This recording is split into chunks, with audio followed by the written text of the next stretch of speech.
देर में 100 करोड़ मतलब पिक्चर्स का अलग ही जलवा चल रहा है इस समय मार्केट्स में जो भी चल रहा है।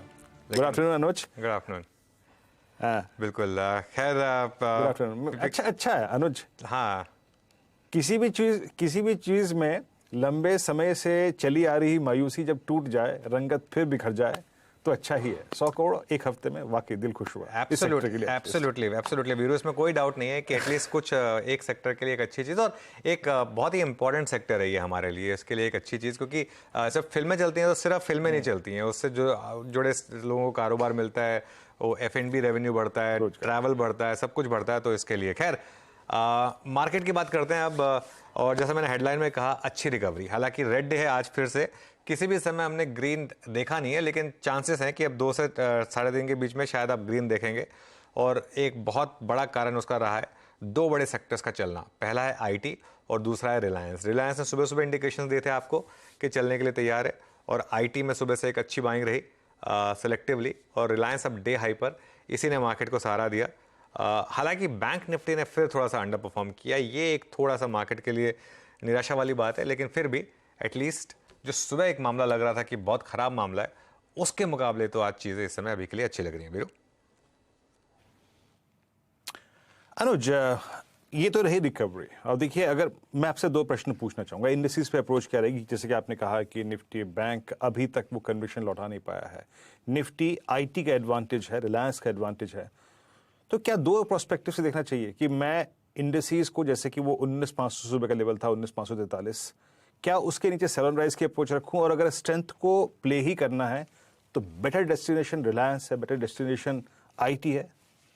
ये प्रश्न 2 भागों में। बिल्कुल 2 भागों में। पहले दूसरे पार्ट का जवाब दे देता हूँ, वो आसान है। अगर आपको कोई भी तेजी खेलनी है इस मार्केट में किसी भी तरह की, तो अपने आप को रिस्ट्रिक्ट रखे सिर्फ 3 स्पेसेस में, IT, रिलायंस और फार्मा।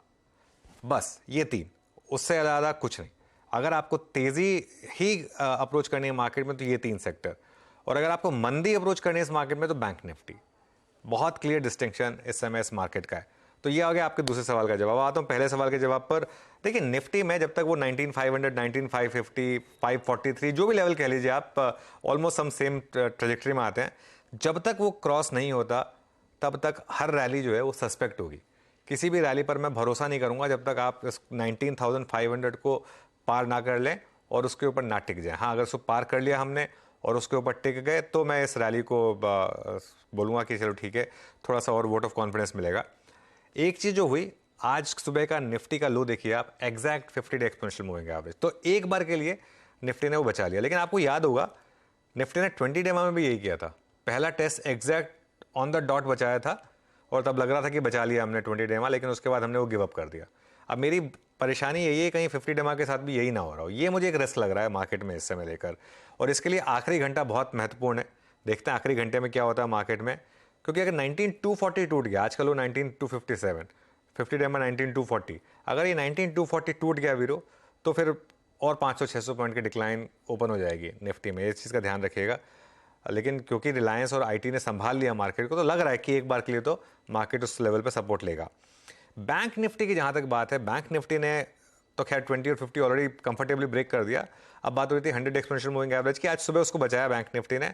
अगर वो टूटा तो 200 डे मूविंग एवरेज पे सीधा और 800,000 पॉइंट नीचे। मैं ये नहीं कह रहा कि ये हो जाएगा, लेकिन वीक है बैंक निफ्टी।